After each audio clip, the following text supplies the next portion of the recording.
Johnny nech tečie, ale tam, kde má, nech dezinfikuje, nech je to anestetikum a nech si nepodmaňuje ľudí. Naopak nech takéto knižky, ako si napísal ty, nech tým sa to podarí. Všetko najlepšie, drž sa.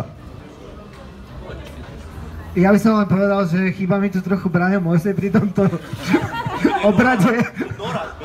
Ale na druhej strane chcel by som povedať jednu vec, že možno, že práve to je dobré, že to krstíme slivovicou, pretože ten alkohol naozaj sa dá s tým žiť aj v miery a naši predkovia vedeli, že to je liek, teda tí, čo sa akože úplne nerozbijali.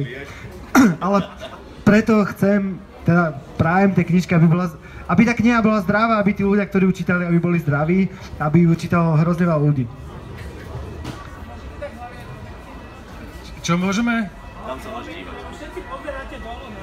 Je to také trošku... No.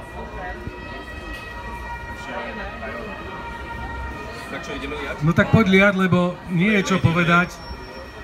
Za veľkého potlesku prítomného publika je táto kniha dnes pokrstená aj v Bratislave. Johnny, my ti samozrejme blahoželáme, držíme palce,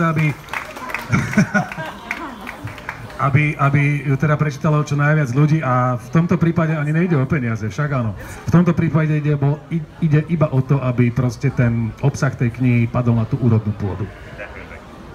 Díky páni ešte raz. A kde je tá slivka? Neviem. Ručičku poskávam. Ďakujem, Mirek. Ďakujem, Nikita. Veľa šťastia. Veľa šťastia aj vám, páni, veľa šťastia vám všetkým, ktorí ste prišli. Ešte raz ďakujem, kláňam sa pred vami.